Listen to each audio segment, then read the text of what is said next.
Hola, buenos días a todos. ¿Qué tal? ¿Cómo estáis? Bienvenidos a esta mañana de miércoles en el que, bueno, pues nuestra compañera Ana del Departamento de Audiología y Formación va a realizar este webinar de multiacústica sobre la audiometría técnica.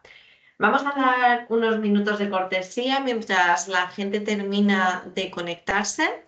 Pero bueno, pues de mientras vamos a recordar un poquito cómo es el funcionamiento de estos webinars a profesionales de multiacústica, en los que bueno, os compartiremos pantalla para ver la presentación a la vez que vamos explicando, pero no podréis hablar como tal, ya que está siendo grabado el webinar, sino que en su lugar tenemos un chat donde podréis escribir todas sus dudas.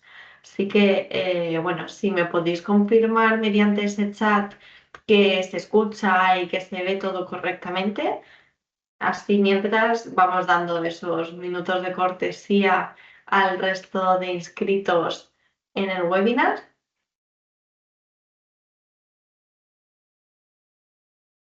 Perfecto, perfecto. Muchísimas gracias. Buenos días a todos. Genial. Lo dicho, este webinar lo estamos grabando, por lo que luego lo subiremos a nuestro canal de YouTube para cualquier persona que tenga que ausentarse a la mitad del webinar o que no termine de verlo, quiera recordarlo en algún otro momento o con parte de su equipo, podrá tenerlos. Lo compartiremos en principio entre mañana y el viernes, es la intención de ya tenerlo subido en nuestro canal de YouTube. Y además recibiréis un correo con un ebook un poco con el contenido resumido de todos lo que vamos a ir tratando en este webinar. De forma que, bueno, vemos que está todo perfecto por lo visto. No sé si tengo a mi compañera Ana por aquí lista. Buenos días. Por Ya aquí estamos estoy, todos. sí, ya estoy. Perfecto, pues yo creo que Ana, cuando tú No, quieras, no sé puedes empezar. si son y 34, esperamos unos minutillos por si se incorpora alguien más. 2 minutillos Lo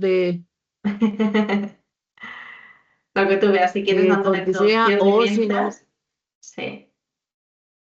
o si no directamente comparto pantalla. Empezamos con la audiometría. En esta ocasión, las casas hay que empezarlas por algún lado. Vamos a hablar de la audiometría en sus partes más iniciales, para luego ir adentrándonos un poco más en contextos más complejos. Pero sí veíamos necesario desde el Departamento de Formación y Audiología hacerlo desde una mirada en principio un poquito más básica, repasando algunos conceptos para luego poder adentrarnos en otras situaciones ya con un refresco un poquito más consolidado de lo que a veces se nos olvida con la práctica diaria, el estrés que puede generarnos tener, pues eso, ¿no? La batalla del día a día de un gabinete. Como sabéis, a lo largo de todo el año pasado y de estamos haciendo,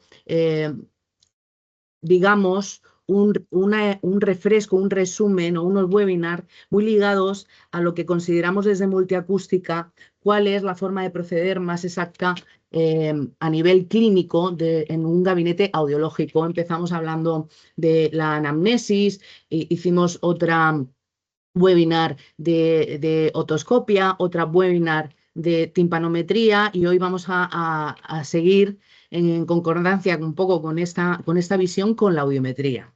Voy a compartir la pantalla de la presentación. Sí os sugiero que estéis atentos porque iré haciendo algunas preguntillas. Vamos a ver un segundín.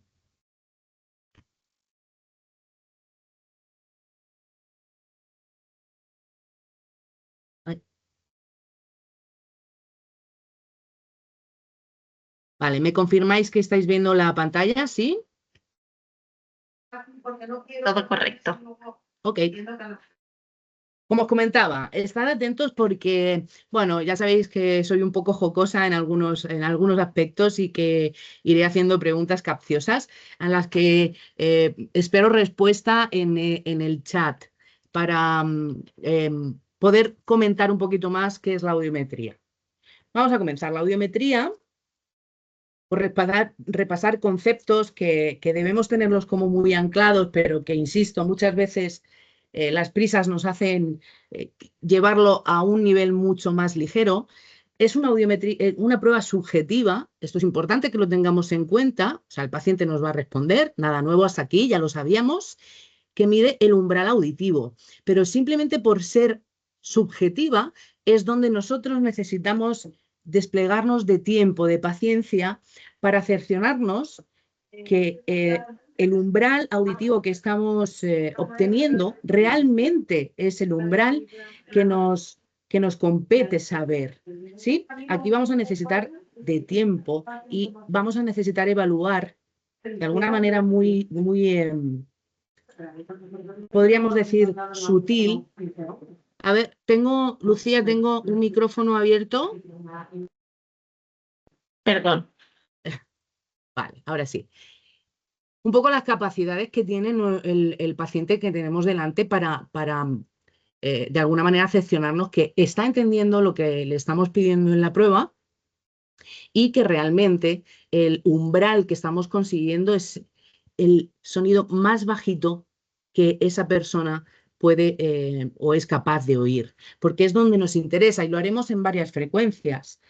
Sabéis que que en el audiograma convencional vamos a registrar las frecuencias graves, medias y agudas, pero que existe otro tipo de audiometría que yo recomiendo mucho en el caso de que se pueda hacer para determinados, sobre todo descubrir determinadas cuestiones, que es la alta frecuencia, donde vamos a analizar el umbral de las frecuencias más altas. Vamos a evaluar de entrada dos vías, la vía aérea y la vía ósea. Importante saber qué nos dice qué, es decir, cuando evaluamos la vía aérea, el sonido entra por el oído a través de los auriculares, lo haremos con auriculares, y evaluará el sistema auditivo en general, ¿no? El oído externo, el medio y el interno. Y nos dice cómo está oyendo esa persona pues en su vida real. La vía ósea lo haremos a través de la mastoides, con el vibrador, veremos algunas cositas sobre este tema más adelante, para evaluar directamente ese oído interno. Es decir, cuando tenemos estos dos parámetros establecidos, tenemos información de dónde y cuánto está lesionado qué. Importante, una audiometría con un componente diagnóstico, o vamos a llamarlo así, o con un componente veraz, tiene que estar hecha en unas condiciones X. Para luego poder programar los audífonos, que es nuestro cometido, o ajustar los audífonos, necesitamos que esa audiometría esté hecha de una manera o con unas condiciones que nos ayuden a entender que lo que estamos examinando es realmente, dentro de la subjetividad de la prueba, realmente el umbral más mínimo. Por eso vamos a necesitar que el audiómetro cumpla unos requisitos, potencialmente que sea un audiómetro clínico y que esté asociado y calibrado a las normas que son pertinentes. Los auriculares tienen que ser supraauriculares, podríamos trabajar también con auriculares de inserción, que veremos más adelante, no en este webinar, pero muy posible en el posterior, qué diferencias hay entre auriculares, supraauriculares e intraauriculares, y que la traducción ósea tenga una superficie plana y que apliquemos unos newton de presión adecuados. Eso en cuanto al audiómetro, pero el entorno para realizar la prueba no es baladí. Necesitamos que el sujeto no se condicione por nuestra labor de manipular el audiómetro, por lo cual sería muy interesante que no nos viese las manos cuando estemos trabajando y manipulando el audiómetro, y que haya un ruido que no supere los 30 decibeles SPL para ninguna de las frecuencias, es decir, que no tengamos ruidos que nos alteren la concentración que necesitan los usuarios para poder hacer esta prueba, ellos y nosotros. Esto es importante recalcarlo, porque en base a estas condiciones tendremos entonces un resultado audiométrico que puede ser bastante diferencial si tenemos otras situaciones. Vamos a ver si quiere pasar de pantalla. Vale.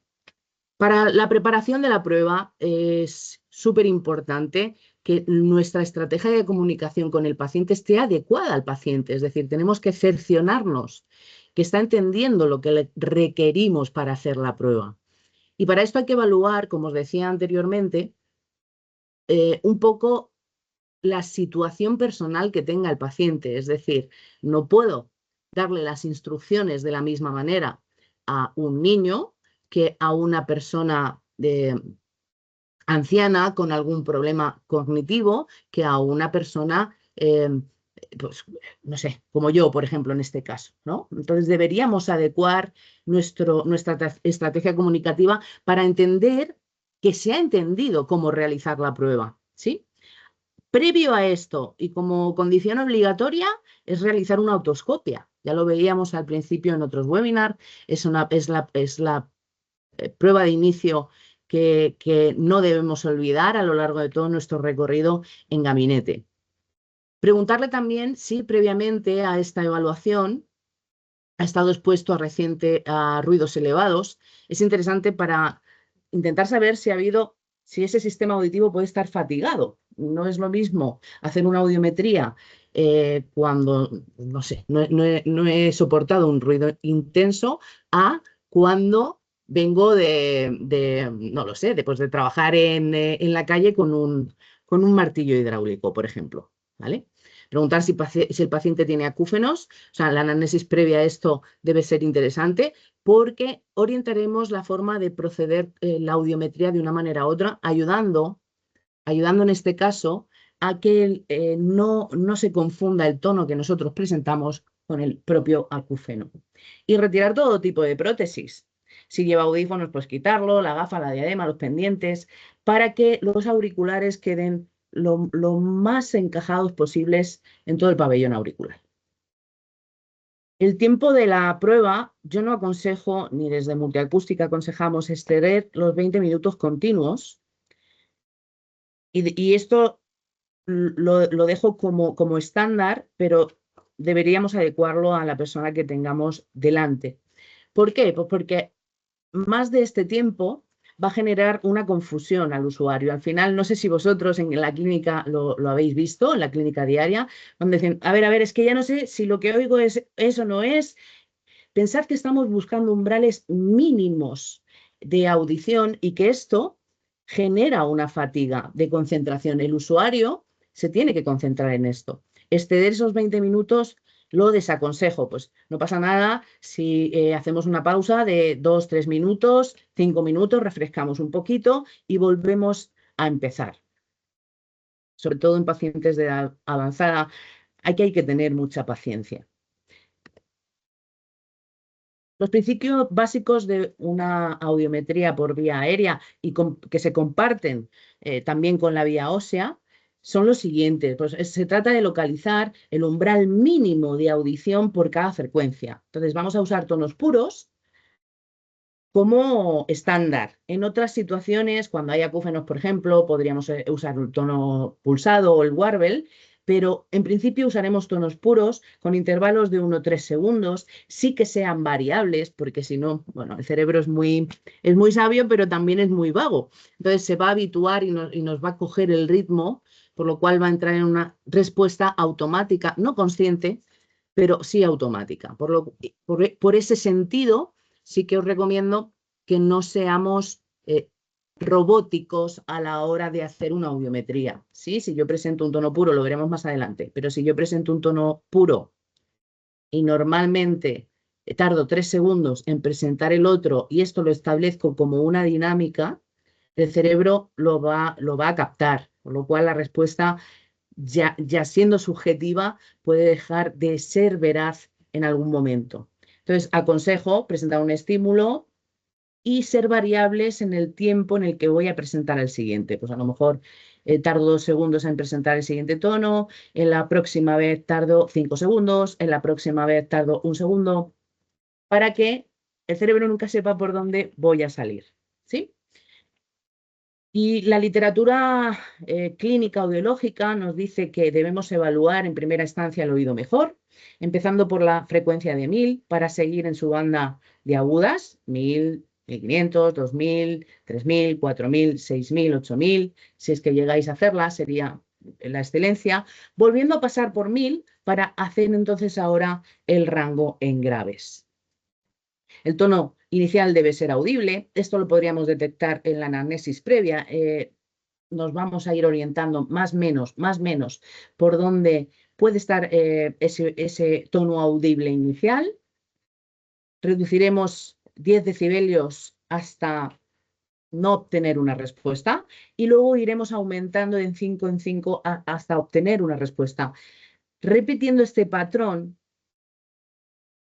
y obteniendo 3 intentos con un OK, con un oigo. O bien con el pulsador, o bien levantando la mano, cada uno ya ahí va a tener su protocolo. Es importante hacer esto. Vuelvo a insistir en la importancia de que se nos quede un poco como semilla, que la audiometría es un proceso subjetivo, donde entonces, para darle veracidad al umbral, necesitamos ser constantes. Con 3 intentos puede ser suficiente para obtener el umbral. A veces vamos de pasada y decimos, bueno, aquí me ha oído, paso a la siguiente frecuencia, aquí me ha oído, paso a la siguiente frecuencia, y somos nosotros mismos los que no estamos de alguna manera auditando este umbral. Ser constantes, pacientes en esto y seguirlo, porque a la larga nos va a hacer un ajuste de audífonos mejor, unas revisiones mejor, más satisfacción para el cliente, paciente, etc, etc. Y por extensión a nuestro gabinete. Por vía ósea se coinciden las prácticas. ¿Qué es lo que ocurre? Que tenemos que tener muy claro dónde apoyar ese vibrador, que es en la mastoides, que no puede dar. Lo hemos hecho un poco a propósito esto de aquí. El vibrador no podría tocar el pabellón, tampoco podría estar muy cerca del pelo. Es decir, necesitamos un ambiente lo más aséptico posible para que la transmisión por vibración sea efectiva y no se vea alterada, ¿vale? La fuerza de aplicación, bueno, vosotros no tenéis que hacer nada, esto ya viene en el audiómetro calibrado cuando pasamos las calibraciones, que veremos que han de ser anuales, y son las mismas instrucciones para la vía aérea.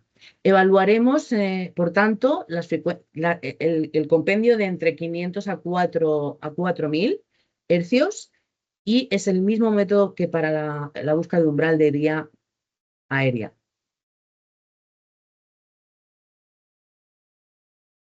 No he conocido todavía la posibilidad de hacer audiometrías óseas en altas frecuencias, porque evidentemente, como pone aquí abajo, hay problemas en la influencia de la tensión de la diadema para esas altas frecuencias, por lo cual a la práctica normalmente no suele realizarse.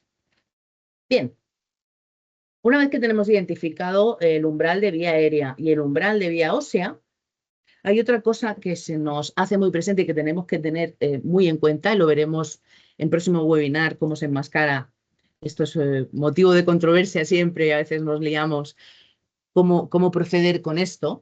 Pero lo que sí tenemos que tener en cuenta es el gap que se genera entre una vía y otra, esa brecha que hay entre un umbral de vía aérea y un umbral de vía ósea, porque nos va a dar mucha información. Pero claro, esto hay que hacerlo bien para que la información que nos dé pues sea lo más exacta posible. Hablamos de gap cuando hay una diferencia mayor o igual a 10 decibelios entre vía aérea y vía ósea, en una o más de varias frecuencias. Esto nos indica que si las dos vías están pegadas, vamos a estar, no sé si lo tengo por aquí ya, sí, ante una pérdida con mayor componente neurosensorial o neurosensorial. El problema está en el oído interno, en la vía neural. El sonido llega porque esa cadena de huesecillos, ese tímpano, toda esa función mecánica está bien, pero no se procesa a nivel de oído interno como debiera. Y cuando hay un gap mayor, es decir, la vía ósea está por encima y la vía aérea está por debajo, con una brecha importante, nos está hablando de que estamos delante de una pérdida conductiva o mixta, es decir, el problema está a nivel mecánico, en la cadena de huesecillos, en el tímpano. Hay una parte en ese oído medio que no es, o externo que no está funcionando bien. Esto es importante diferenciarlo, sobre todo a la hora de poder programar audífonos, porque las respuestas son diferentes y nuestro punto objetivo para trabajar también es diferente. Entonces, por refrescar algunos conceptos, más bien simbologías, la conducción aérea se va a representar para ese lado derecho. Ya sabéis que en medicina el lado derecho se utiliza el color rojo y en el lado izquierdo se utiliza el color azul. Un circulito y una espita. Cuando no hay respuesta vamos a tener esta simbología. La conducción por vía ósea tendremos estos corchetes y cuando esté enmascarada este otro tipo. Ahora lanzo una pregunta. ¿Hay aquí o falta más bien en este cuadro alguna otra simbología? A ver, que quiero ver vuestras respuestas. Si me ayuda Lucía con esto.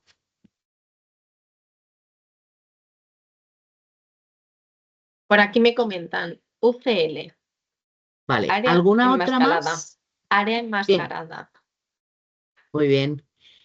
Sí, el UCL, pensad que estamos hablando de una prueba liminar. Estamos hablando ahora de la audiometría tonal liminar. El UCL es supraliminar. Estos conceptos y estas pruebas supraliminares veremos en otras secuencias, en otros episodios. Pero sí, muy bien traído porque evidentemente falta el UCL, que además es una de las cuestiones súper importantes para saber y establecer el rango dinámico que tiene la persona y, por ende, las limitaciones, la amplificación y la limitación que vamos a necesitar para nuestro audífono. Pero aquí faltaba, evidentemente, cómo sería el simbolito cuando estamos enmascarando. No lo he puesto a caso hecho. Uno, para que ver si podíais identificarlo y dos, porque habrá un contenido de masking exclusivo y ahí es donde se verá.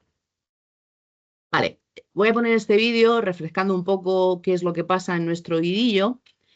En primera instancia, el sonido pasa por todo el canal auditivo, mueve esos huesecillos que preamplifican, y pasa por toda la cóclea hasta llegar a la vía auditiva y su extensión al córtex cerebral, que es donde se va a interpretar el sonido. Pues con la audiometría vamos a ver todas estas cositas, a excepción de la inteligibilidad, que sabéis que esta prueba es la logoaudiometría la que nos va a dar esa información, pero mirad si vemos cosas. O sea, no es baladí una audiometría. Nosotros estamos muy habituados, los que llevamos ya también años en la práctica clínica como audioprotesistas, pero no es baladí esta prueba. Hay que hacerla con intención y con paciencia. Bien, sabemos que cuando entonces tenemos una diferencia entre la vía aérea y la vía ósea, estamos hablando presuntamente de audiometría, de hipoacusias de conducción, de transmisión o mixtas, y que cuando esas dos vías están muy pegaditas, el problema o la problemática que tenemos delante es una hipoacusia de percepción neurosensorial. Esto es más de lo mismo. La neurosensorial significa que hay un problema en el oído interno, en el nervio auditivo, que es el que envía la información al cerebro. La hipoacusia mixta, hay una combinación de un componente transmisivo y de un componente neurosensorial. Estamos como a caballo, ¿no?, de entre una y otra, y la conductiva, evidentemente, es cuando tenemos algún problema como los que podemos ver aquí, ¿no? Estructuración de objetos extraños, ruptura del tímpano, el cerumen impactado, algún problema en la cadena articular, y que nos van a generar como un muro de contención. El sonido no puede pasar por ese sistema osicular, pero cuando logra pasarlo a nivel coclear lo recepciona bien. Según el grado de pérdida, y aquí he hecho, pues bueno, lo que creo que nos podemos encontrar como un porcentaje muy alto en nuestra clínica diaria, podremos adaptar según qué tipo de audífonos. No todos los audífonos están aconsejados para según qué tipo de pérdidas. Es decir, cuando hay una audición normal que la vamos a comprender, cuando nuestro audiograma se encuentra con esa vía aérea entre 0 y 20, otras literaturas entre 0 y 30, no adaptaremos audífonos, no, hay una normoacusia. Cuando hay una pérdida leve, podríamos optar por estos tres tipos de formatos, teniendo muy en cuenta que muy posiblemente en los hechos a medida necesitamos abrir un venting calculado, si es que nos lo permite la anatomía. Cuando la pérdida es más moderada, que suele ser cuando aquí en España al menos nuestros usuarios se adaptan a que tiene cabida y acogida también estos formatos. Si avanzamos un poquito más en pérdida, pues ya vamos a ver que aparece el modelo BTE en sus diferentes potencias, y cuando la pérdida es más profunda, pues sí, obligatoriamente vamos a necesitar cubrirla con BTE y en algunos casos derivar incluso a que sea candidato a implante coclear.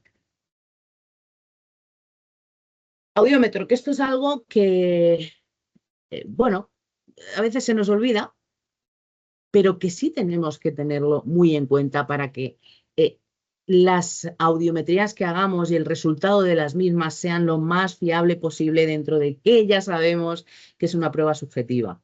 Las revisiones del audiómetro, la limpieza, comprobar que todo está bien, que el sonido está funcionando bien, que ese auricular, por lo que sea, no está distorsionando. Yo aconsejo sean diarias. Pues cuando llegamos al gabinete, encendemos toda nuestra maquinaria, nos tomamos el café y empezamos a arrancar. ¿Por qué no hacer un check rápido de que mi audiómetro está funcionando bien? ¿Sí?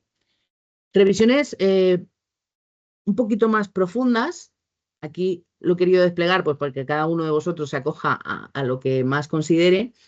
Pues podremos hacerlas semanales o incluso cada tres meses. Lo que sí es condición obligatoria: calibración del audiómetro una vez al año, para quedarnos tranquilos de que esa audiometría que estamos realizando esté dentro de los parámetros que nos permiten o que nos obligan más bien las instituciones de calidad. Y ahora vamos a practicar. Vamos a irnos a Mesur, a nuestro audiómetro. Voy a salirme de aquí. Uy, de nuevo me he caído. ¿Me confirmáis que me veis? Sí, ¿verdad? Sí, bienvenida de nuevo. Perdón, no sé qué ha pasado aquí. Sí, me he caído. Como os decía, voy a irme a Mesur, que es nuestro audiómetro. Voy a volver a compartir pantalla. Y ay, ¿me confirmáis que me estáis viendo en la pantalla, por fin? Todo bien. Vamos bien. Bien, pues vamos a hacer una audiometría en tono puro.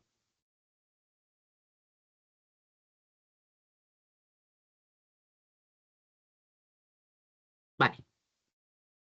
Por defecto, en este audiómetro nuestro, en Mesur, nos va a identificar 40 decibelios de entrada. Esto no tiene por qué ser así. Recordad lo que os decía. Si en una análisis previa o cuando le estoy dando las instrucciones al usuario, yo detecto que esta conversación, que es el nivel de voz que yo estoy teniendo ahora, que puede rondar aproximadamente entre los 55, 60 decibelios, no lo está entendiendo, es obvio que su umbral no va a estar en 40. Es decir, aquí deberíamos empezar quizás, pues no, por ahí, por 60 o 65. Si por el contrario, sí estamos teniendo una conversación que se lleva fácilmente, que el usuario lo entiende y demás, podría ser un buen punto de partida empezar en 40, que será un tono audible, que será fácilmente identificable por el usuario, y le vamos a decir: esto es lo que quiero que escuches, y esto, aunque sea muy bajito, es lo que necesito que me digas que estás oyendo. ¿Vale? Bien, cuando nosotros lanzamos un estímulo, voy a lanzar un estímulo, y el paciente no me responde, ¿aquí qué hay que hacer? Es una pregunta, ¿eh? A ver si alguien se anima en el chat. Bajo 5, subo 10. Subir 10, dicen por aquí. O Repito subir hasta que sea audible. Vale, subir 10 significa en mi práctica esto, ¿no? Vale. Si yo lanzo a 50 y si me oye, ¿qué hay que hacer?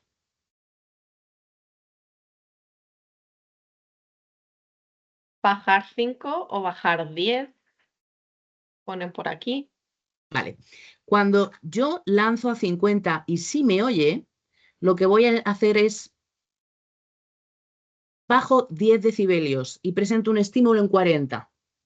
Si aquí no me oye, ¿qué hay que hacer?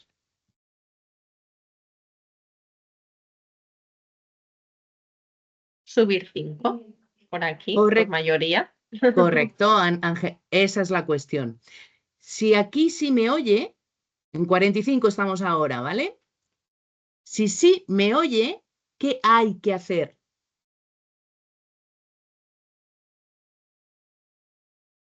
Por aquí dicen volver a bajar 10.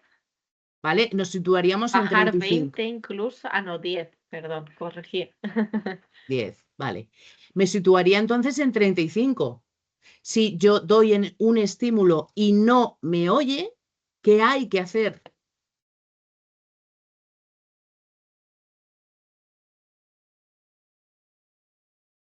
Subir 5. Subir Correcto, y 5. estaríamos en 40.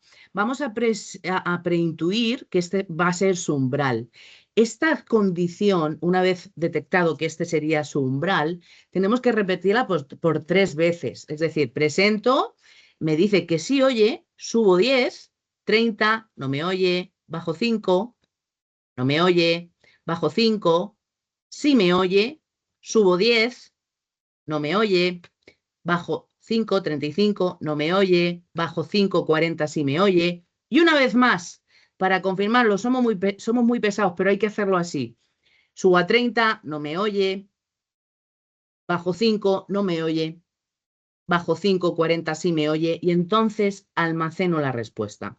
Esta es la forma correcta de proceder para hacer una audiometría y esto se hace así tono por tono. Cuando hagamos, o sea, frecuencia por frecuencia, perdón. Cuando hagamos la ósea, a excepción del masking, que lo veremos en versiones posteriores, se hace exactamente igual. Un Es decir, segundito, Ana. Te sí, leo la pregunta de Elena. ¿Y si no vale. hay 3 y oye 2 y hay 1 A ver, y si no hay 3, y oye 2 y hay 1? no, necesitamos tres OKs. Me da igual si son seguidos o espaciados en tiempo. Es decir, necesitamos conseguir que a 40, siguiendo el ejemplo que tenemos 3 respuestas positivas. Vuélveme a leer la pregunta, porque la última parte no A ver, que termino la he de comprenderla. reformulado para que la entendamos. Lo pruebas 3 veces y falla 2. ¿Ya no le da más intentos? Sí, sí, sí. O sea, necesitaremos hacer un cuarto intento para tener 3 OKs. Necesitamos 3 OKs. No es que hagamos el ciclo 3 veces y ya está. No, necesitamos 3 OKs de la persona. ¿Sí? Podríamos hacer en esta pregunta que nos dice ella. Tenemos 2 OKs, hacemos uno tercero y no tenemos respuesta. Volvemos a empezar a descubrir cuál es el umbral hasta conseguir los 3 OKs. No sé si respondo.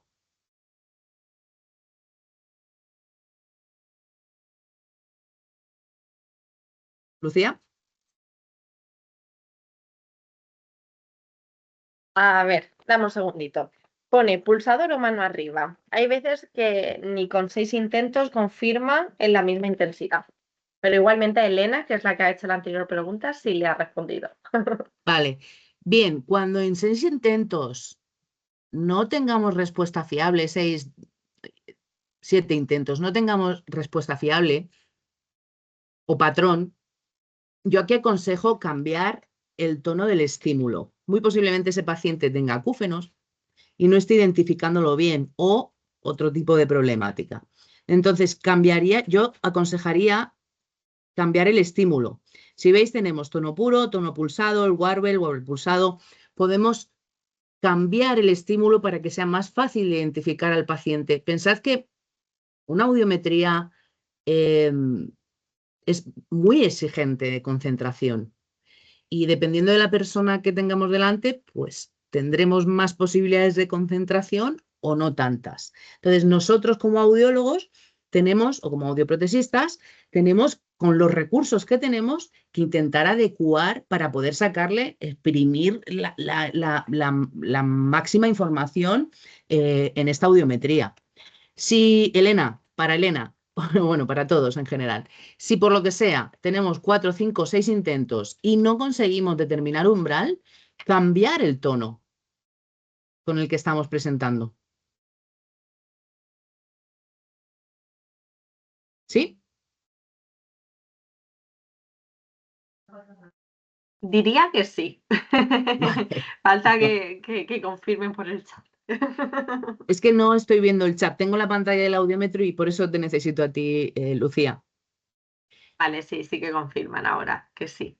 Todo Genial. bien. Vale.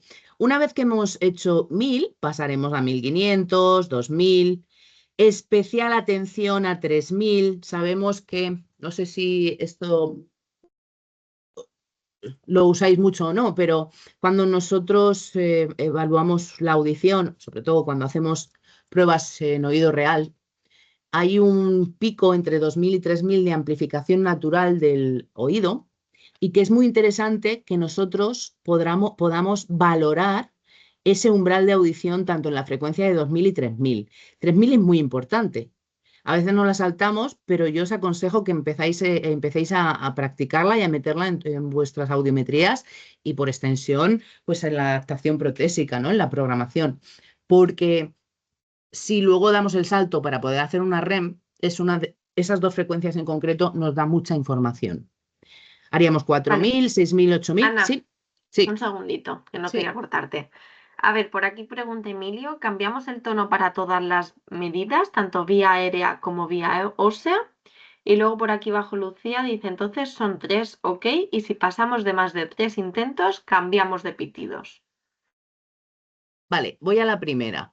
Hay que tener un poco de concordancia en todo lo que hacemos. Es decir, si estamos viendo que con un tono puro el paciente no identifica bien, se fatiga o entra en duda de no sé qué estoy oyendo, para la vía aérea, cuando yo vaya a hacer la vía ósea, o sea, para la vía aérea y cambio el tono, ¿vale? Lo pongo en warble, para la vía ósea también lo pongo en warble. ¿Sí? Para al final tener una medición, o sea, con parámetros los más exactos posibles. Eso es mi consejo. La segunda pregunta. Efectivamente, o sea, si no hemos conseguido obtener umbral con un tono puro, con un tono el que sea, me da igual, vamos a hablar en tono puro, en 5 o 6 ocasiones hay que cambiar de estímulo, porque por lo que sea, a ese paciente en concreto le está generando una dificultad. No estamos sacando fácilmente o lo más rápidamente posible, dentro de que sea una prueba donde os pido paciencia, los datos que queremos. Entonces se cambiaría, está justificado. ¿Contestás? Perfecto. Perfecto. Vale. Una vez que hemos pasado a 8, o sea, que hemos hecho todo el rango frecuencial de agudas, donde sabéis que vamos a tener toda la información eh, a nivel pues de esa pérdida, ese pacus en agudas, y que nos va a decir más o menos por dónde puede estar yendo ya también la logo, cómo están esas consonantes. La literatura nos obliga a pasar por 1000 y no es baladí. Vamos a confirmarlo, pues porque al final no deja de ser el primer estímulo, vamos a decir, de entrenamiento, la primera frecuencia que hacemos. Vamos a confirmar que esto que hemos decidido a primera instancia es ok, no pasa nada. No hace falta que hagamos otra vez los 3, si no queréis, el ciclo de 3 respuestas, pero confirmo, oye, en 1000, ¿era aquí donde me oías? Sí, sí, ok. Y seguimos con la frecuencia de 750, 500, 250 125 si es que la consideráis. Y esta sería la forma de hacer la audiometría. Recordar, para vía ósea, 125 no va a tener lugar, 250 dependiendo de la pérdida, diría que sí o que no. Y lo que sí vamos a estudiar es 1000, 2000, 3000, 4000 como obligatorias, 1000 otra vez, 750, 500 y ya os digo, 250 dependiendo del grado que tengamos en la vía aérea. Y aquí también podemos cambiar el tono, ¿eh? Recordar, podemos usar el tono puro, pulsado, el warble pulsado, ruido de banda estrecha, lo que mejor en concordancia Preguntan nos funcione. ¿por qué repites 1000? Por lo que os decía antes, bueno, la literatura en la audiología aquí en España y extendida realmente a nivel de Europa y América, nos dice que hay que pasar por 1000 nuevamente. Y tiene su lógica, porque es el primer estímulo que nosotros vamos a estudiar. Hay que refrescar y repasar que ese estímulo, con esa respuesta que nos da el usuario, con las instrucciones que le hemos dado, es realmente el que nos ha dicho en primera instancia. Porque no tiene práctica tampoco. Bueno, cuando tengáis un usuario que viene a hacer audiometrías de revisión cada 6 meses, igual esta parte en concreto, y podéis hacerlo o no, esta de volver a repetir 1000, podéis pasarla. Pero en una primera audiometría hay que confirmar que 1000, que también es una frecuencia importante, el umbral es el que nos ha dicho en primera instancia. ¿Sí? Pensad que no va a tener la misma experiencia el usuario cuando empezamos a hacer 1000, que es la primera frecuencia que hacemos, a cuando ya hemos hecho todas estas. Él ya sabe cómo va el juego, ¿no? Por así decirlo. Volvemos a repasar 1000. Un Perdéis segundito, Ana. 0,5 segundos. Volvemos.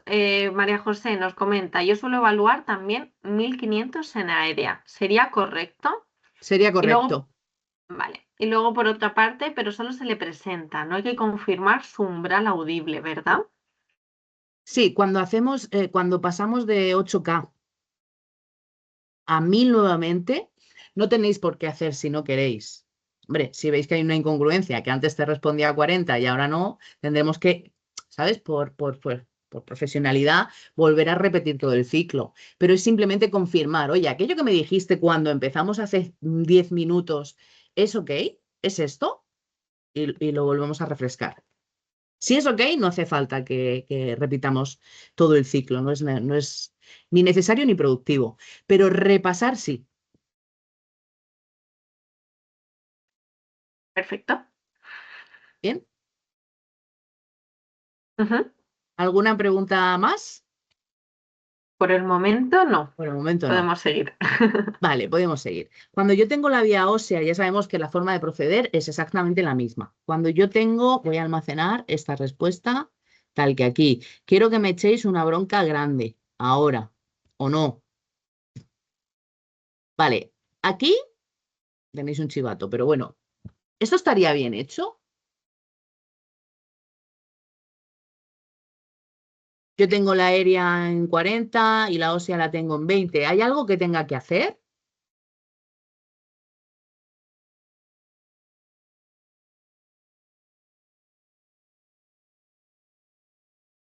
Vale, nos comentan, no, hay que enmascarar. Correcto. ¿Cuándo se enmascara la vía ósea?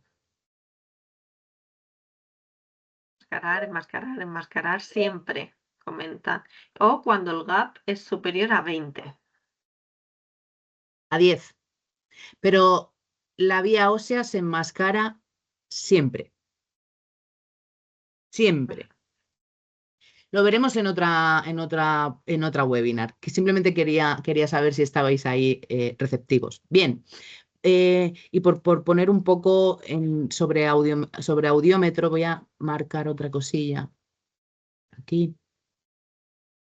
Eh,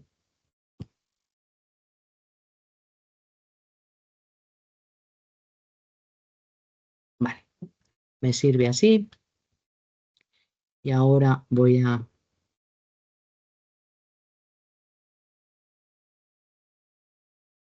pegar. Vale. Bien, aquí tenemos que para la frecuencia 1000 hay un gap de 20, por lo cual me podría estar sugiriendo, faltaría enmascararlo obviamente, que estamos ante una pérdida de transmisión, ¿verdad?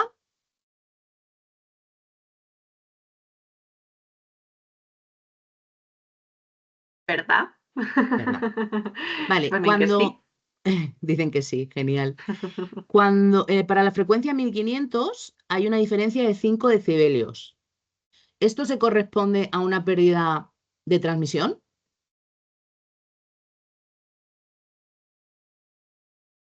No neurosensorial, pone por aquí. ¿Cuánto votan que sería entonces una pérdida mixta?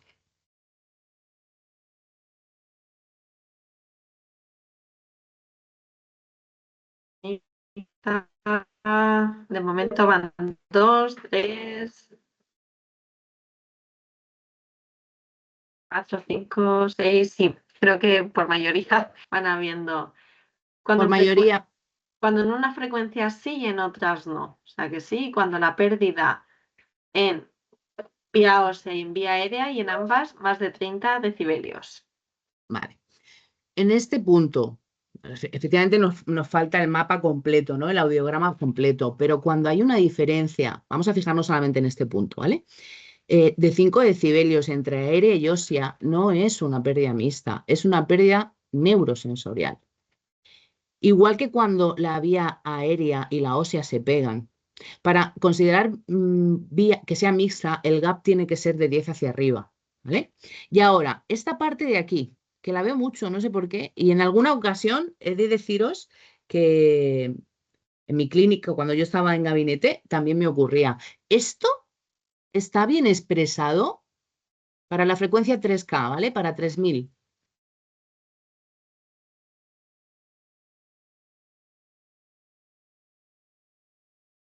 Ese último canal está mal, muy buena pregunta. No siempre por encima de la vía aérea.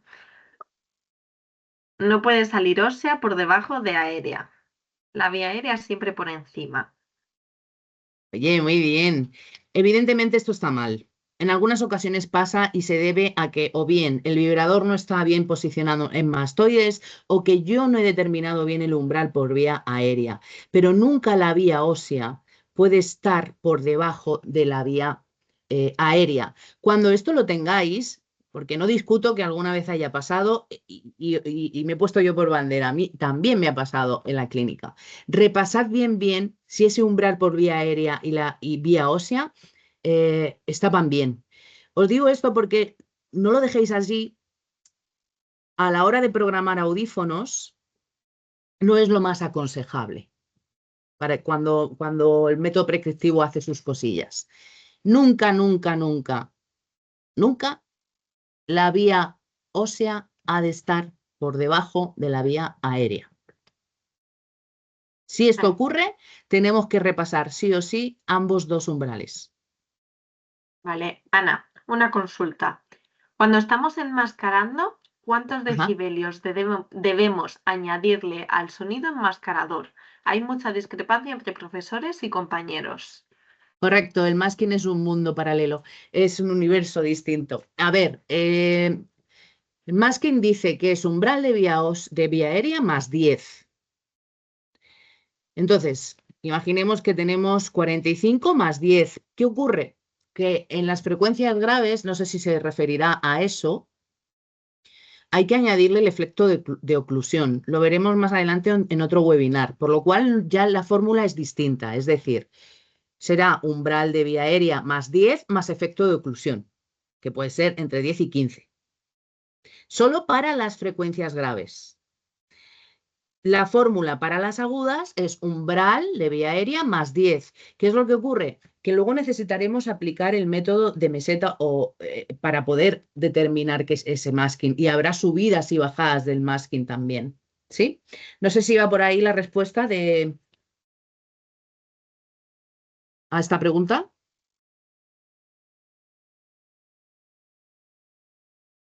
Sí, nos confirman que sí, era justamente esa pregunta. Por otro lado, nos han preguntado qué pasaría si, o sea, la propuesta de falsear y poner la ósea por encima de la aérea. No puedo ser yo la que te diga que lo hagas en esta situación. Eh, Antes que falsear, testea. Testea porque no es lo habitual. Sabemos que no es lo que ha de ocurrir. Y si está ocurriendo es porque algo no hemos terminado de hilar. A ver, ocurre a veces en donde vosotros pensad que hacemos la audiometría de 5 en 5 decibelios, ¿sí? Eh, entonces, el margen es de 5 decibelios. Podríamos pasar a hacerla de uno en uno o de dos en dos. Explico esto. Puede oírlo a 50, pero no a lo mejor no lo oye a 45. Sí, porque su umbral está en 47. Entonces, a lo mejor en estos casos, hacer la audiometría de uno en uno, en pasos de uno en uno a decibelios, sería lo que yo haría o os aconsejaría hacer. Falsear directamente, no os puedo decir yo en este momento que sea una práctica que debáis hacer. Prefiero testéis y ratifiquéis lo que estamos haciendo. Vale, por aquí dice María José que le suele ocurrir muchas veces que coincide aérea y ósea en 2000. ¿Cuál sería la explicación? En el resto no, solo en 2000.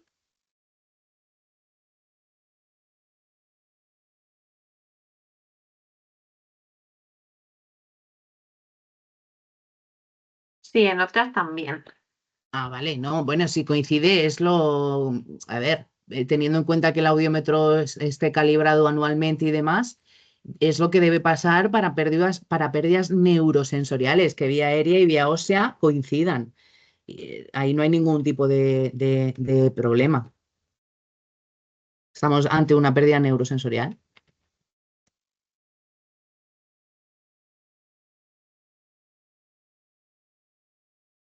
No sé si hay alguna pregunta más, queréis que aprovechemos para mirar algo más. Porque el principio hasta aquí tenía programado para hoy, pero como es un tema bastante chulo, si tenéis alguna duda más que queráis que veamos ahora, Vale, dame un segundito que Emilia dice que sí que tiene una, pero la está escribiendo. ajá, ok.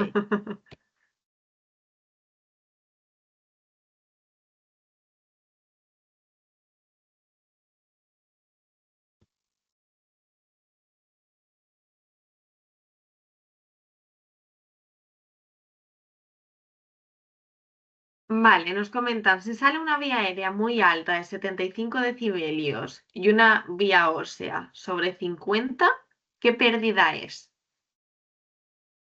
Una pérdida mixta, a ver, teniendo en cuenta que la ósea esté enmascarada, esto es una pérdida mixta con mayor componente neurosensorial, si queremos rizar mucho el rizo, pero es una pérdida mixta, sí.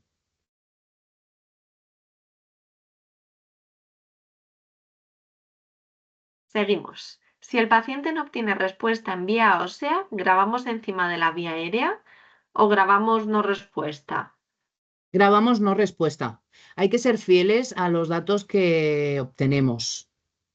Grabamos no respuesta, porque esto sí puede ocurrir, ¿eh? Por dos cuestiones, o porque no haya una respuesta, que el paciente realmente no oiga, o porque el vibrador no dé a más. Mirad, esta parte de aquí, sombreada, nos dice hasta dónde llega de vibración nuestro transductor óseo. Entonces, a partir de 70, por ejemplo, yo aquí tendría que marcar sin respuesta porque no tengo más capacidad con el audiómetro para seguir avanzando. ¿Sí?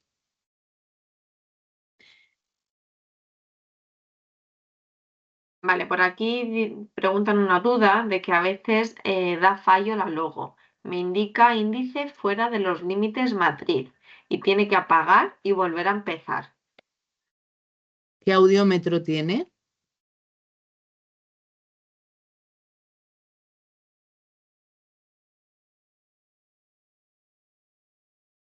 Aurical. Dile que me coja cita y lo miramos en privado porque tendría que ver exactamente qué podría estar pasando ahí. Ahora no podría darle respuesta.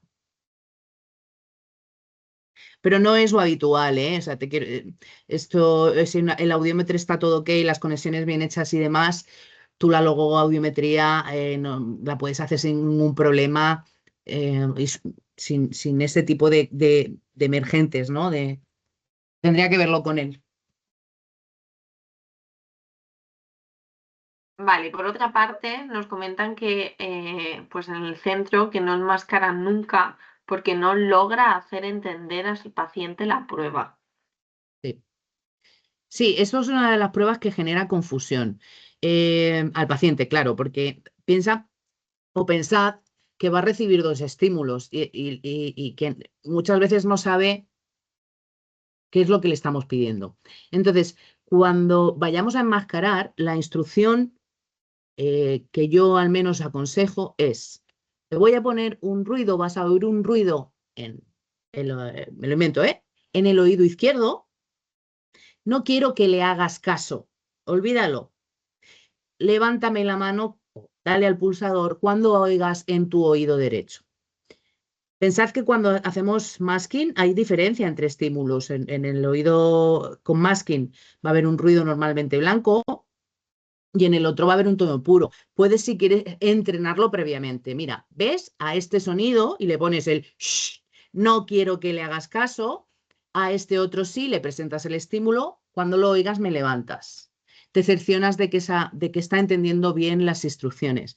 A veces, dependiendo de la persona que tengamos delante, y esto por eso os decía que paciencia, eh, a nivel cognitivo hay algún problema, ya algún deterioro significativo, va a ser bastante difícil. Entonces, quizá interesa mucho poner un sonido masking residual, ¿vale? Sin llegar a hacer quizá la meseta, lo veremos en próximas ediciones, pero sí intentar enmascarar, dentro de que tengamos un paciente que, pues bueno, por lo que sea, no pueda estar entendiendo o realizando bien la prueba. Vale, seguimos con las dudas. Hay veces que incluso enmascarando el paciente me indica que le ha lateralizado el estímulo. ¿Es normal? Uso el enmascaramiento automático de Callisto. Si no hay un enmascaramiento efectivo, y dependiendo de la frecuencia, pero si no hay un enmascaramiento efectivo, sí es normal que te lateralice. Yo ahí lo que te aconsejo es que subas el masking, independientemente de que Calixto o el audímetro que sea, te dé el rango ya automático, que lo subas al menos 5 decibelios. Ojo, 5 decibelios, tampoco vamos a entrar en sobreenmascaramiento, para intentar confirmar. Si de todo el audiograma es una frecuencia, bueno, eh, ya sabes que lateraliza y bueno, si hacemos diapasones, ahí lo vas a ver claro. Pero si es en todas las frecuencias, entonces refrescaría otra vez nuevamente toda la audiometría. Mm. Vale, también nos preguntan cómo se colocan los cascos para enmascarar la vía ósea. Cuando nosotros necesitamos enmascarar la vía ósea, no sé si se me ve bien. Vamos a Sí, yo creo que necesitar podemos poner, intentar. lo intentamos, ¿no? Vamos a poner el vibrador en la mastoides, en este huesecito que hace como prominente detrás de la oreja, y el auricular con el oído contrario. Vale, aquí la duda es, ¿qué pasa con el otro auricular? ¿Dónde lo pongo, no? Vale, pues no puede ni tocar el pabellón, ni cerrar el pabellón, ni estar cerca del pabellón. Lo lógico es que lo pongamos hacia aquí arriba, ¿sí? Que el casco quedase así, con la mastoides con el vibrador. No intentéis ponerlo aquí por cómodo o por estético, o aunque sea un poco incómodo, lo suyo es que quede tal que así. Esta sería un poco la configuración 3D, ¿no?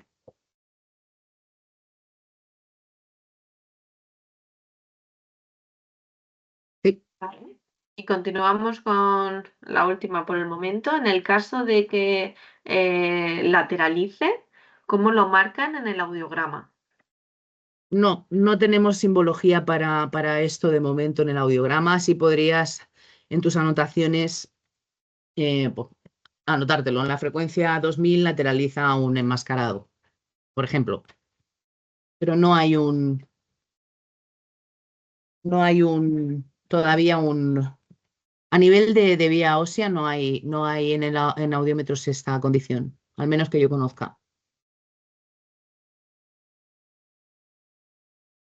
Perfecto. Sé que se están preguntando por el webinar de masking que dejaremos para más adelante. Lo iremos anunciando próximamente porque este 2026 va lleno de contenidos.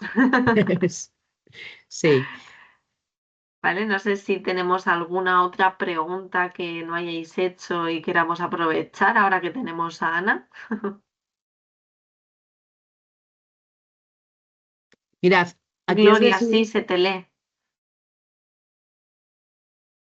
aquí os decía dónde podemos conmutar. ¿Veis? Lo estándar, lo habitual es hacer la audiometría de pasos de 5 en 5, pero cuando tengamos alguna frecuencia, algún paciente, algo que nos pide un poquito más de exigencia, podréis cambiarlo, ¿vale? Para poder afinar un poquito más la respuesta, por lo que os digo.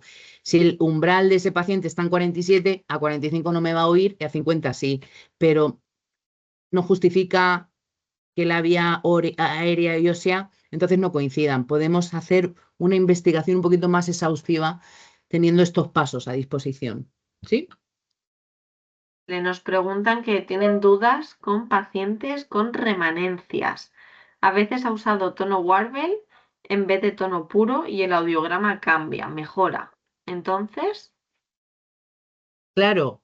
A ver, mejora porque es más identificable. ¿Sí? El tono puro es un pi, pi, que esto llevado a umbrales mínimos, ya el usuario no se identifica fácil. La audiometría es muy exigente, necesita de mucha concentración cuando se hace con tonos puros, bueno, cuando se hace en general, pero con tonos puros todavía más, porque pensar que cada vez es más difícil para ellos identificar que cuando es warble, como hay momentos en los que se corta el sonido, es un es más fácil identificarlo para cualquier persona, con lo cual va a mejorar un pelín. Sí, sí, ocurre. en cuanto a Pero la duda de Ana sobre volver a ver este webinar, sí, ya lo he comentado al principio, antes de empezar, lo subiremos al canal de YouTube, además de enviar un ebook con un poquito los conceptos que hemos visto y que nos ha explicado Ana para que podáis consultarlo siempre que lo veáis necesario o incluso compartirlo con vuestro equipo. genial. No sé si queda alguna duda más. ¿Puedo salirme ya del audiómetro? A ver si así. A ver, si el paciente necesita la audiometría para pasar una opción, ¿cuenta tono Warbler como válido? Una opción, una posición. Entiendo que será oposición. Oposición, perdón. Grados, si Sí, están. Sí, sí, no hay problema. Pensad que todos estos tonos A ver, están es que calibrados. Quiero veros ya. Quiero meterme aquí con vosotros. Están calibrados y están estandarizados, no hay problema. A ver, la más exacta, la que más exigente, por así decirlo, y umbrales más finos nos va a dar es la tonal. Pero si por lo que sea no estamos consiguiéndolo, pues tendremos que cambiarla. Sí, no hay problema. Ahora, intentad siempre primero una tonal, porque nos da más información, básicamente.